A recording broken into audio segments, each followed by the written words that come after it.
Physics literature presents equations in which a measured physical constant is expressed as one or more other measured physical constants. Think about that. These expressions, first of all, show dependencies among so-called fundamental constants, which are in fact unexplained observations. These are not derivations from first principles. That is, a true derivation from first principles cannot use any unexplained data as one or more input parameters. Adding to previous reports, a procedure to derive light speed is described here, based only on the first principles of binary mechanics, including the time development laws and a physical interpretation of binary mechanical space. The binary mechanic definition of space begins with a basic building block object called the spot unit. It consists of two cubes labeled the M bit and the L bit, which can take values of only 0 or 1. That's a binary number. Now, three of these spot units can be combined into an object called the spot. Now notice that the M bit and the L bit can have a plus or a negative sign, and also we can swap the positions.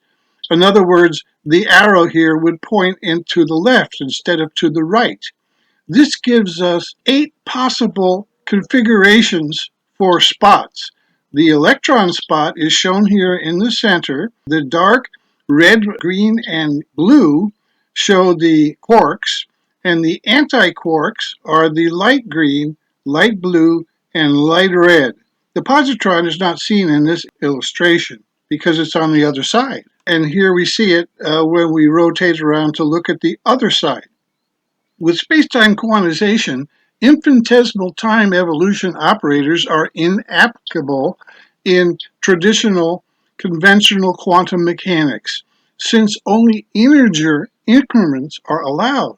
Any physical theory contains two parts, including conventional quantum mechanics as well as its full quantization update in binary mechanics. The first part is the system state, okay? And there are 6 equations shown here. The second part is how the system state changes with time.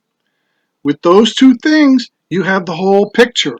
So you might think that quantum mechanics and or binary mechanics is rather complicated, but it really isn't. There are only 2 things you have to consider: system state and how it changes with time. Okay, now the equations 1 to 6 show in a simple algebraic form what I've already said. The M and L bits can only take values of 0 or 1. If you have the 3 spot units in a spot, you define what's called the bit function, which are the M and the L values, which are 0 or 1, for the 3 spot units in a spot. The next equation, 3, simply says that the position in space of a spot is either odd or even, and there are 3 different dimensions of space, 1, 2, and 3, and it's SI, the coordinates in the space, modulo 2, which is either even or odd. We can then define with equations 4 the parities for the 3 dimensions of any particular spot.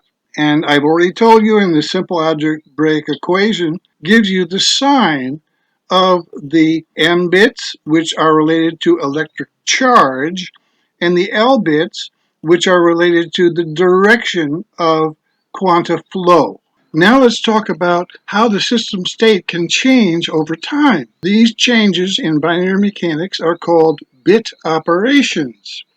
In the top panel here, for the unconditional bit operation, notice a random set of sample data at positions 1 through 8, and their odd-even parity is shown here, at time equals 0.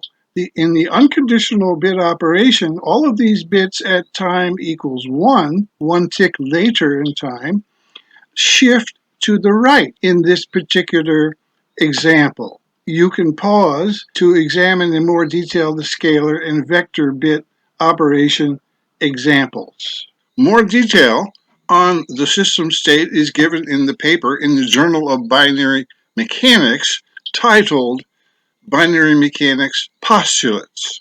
In the time development equations describing how the system state changes over time, equations 7 through 15 define the 4-bit operations. These simple algebraic expressions can be expressed in binary logic form. The M locus state at time equals 0 is simply transferred to the L locus at time equals 1 in each spot unit. The L locus state at time equals 0 is transferred to the M locus state at time equals 1 in the spot unit in the L locus direction. For the scalar, vector, and strong bit operations, each expression contains 3 components. First is the source quanta, which is a locus in the one state. Second is a potential, which is again a locus in the one state. And third is the destination locus, which must be empty. It must be in the 0 state. Stated logically, if the L state is 0, 1 minus 0 is 1, which is logically true, or 1.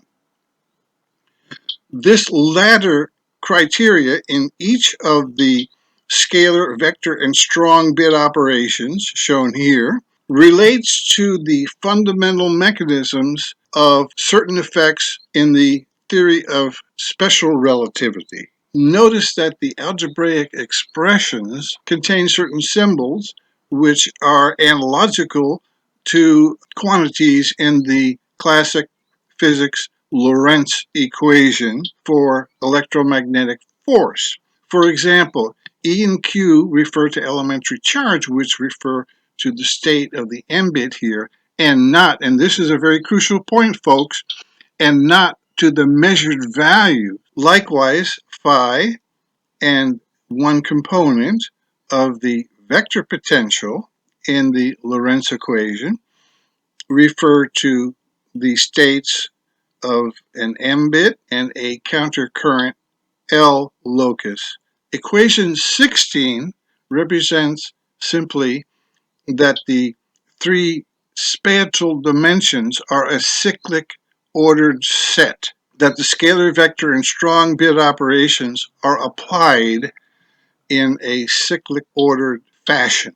Among the permutations for the order in which the 4-bit operations are applied to run our universe, the working hypothesis is the SUVF order. In the SUVF order, the system state at time equals 0 is modified first by applying the scalar bit operation, then the unconditional operation, third, the vector bit operation, and finally, the strong bit operation. And after these 4-bit operations in this order have been applied, we now have a new system state of the universe at quantized time tick equals 4. You may be happy to know that you already know the math to understand binary mechanics completely. To speak any language, you already need to know these basic math ideas. With just 3 of these math ideas, you can build a computer and a fully functional universe. The first is a 1-digit binary number, 0 or 1. We either have something or we don't. And the second is AND logic.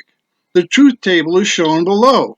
Only when you have both inputs true is the output true.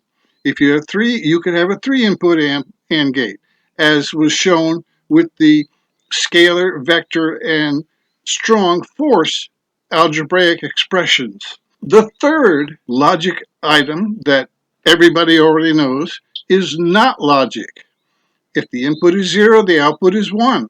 If the input is 1, the output is 0. You don't need math based on continuous space-time theory, using real numbers for every point in space and time popular in the failed standard model formulations.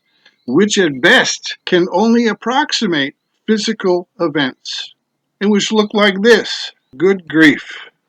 This illustration from the paper Proton Structure 3D Animation shows the spot units spatial objects as pairs of spheres, colored more or less like the graphic image above. I can't grab it. Recall that quanta are defined as bit loci in the one state. Using the Binary Mechanics Lab simulator software, which is a free download at binary-mechanics.com, it was soon discovered that quanta tended to rotate if undisturbed by other inputs in a cycle which was dubbed the proton cycle, which in fact encompasses a whole set of hadron particles. Now we're ready to talk about the historic physics milestone of the derivation of light speed from first principles. Let's do this. With first principles describing electron geometry, zero electron electric dipole moment was derived in 2011 and confirmed by two different labs, one at Harvard and the other in London. With the discovery of the proton-hadron bit cycle that I just introduced you to in 2011, the non-spherical proton shape was described, confirmed by proton scattering data. Using the classical definition of total angular momentum, intrinsic electron spin and hence Planck's constant were derived in 2015. A little later in 2018, Planck's constant in both electron and proton intrinsic spin were derived using a different method by summation of the angular momentum of each quantum motion in the electron and proton bit cycles. Fractional and elementary charge derivation was then based on analysis of the time development scalar electrostatic bit operation that we talked about, and paved the way to derive intrinsic electron magnetic moment based solely on first principles, the elementary charge derivation and the classical definition of magnetic dipole moment. These first ever derivations of previously unexplained constants required full quantization of energy, space, and time, namely the units of measurement in physics. A primary constant value was developed for each unit of measurement and could be assigned that was consistent with the full set of derivations. Mass m as energy expressed in kilograms, length L in meters, and time T in seconds. These three constants, M, L, and T, represent the primary constants in binary mechanics from which these various quantities shown in this illustration were derived. Notice that we start with the system state and time development defined in binary mechanics, which doesn't contain or depend upon any measurement of a so-called fundamental constant.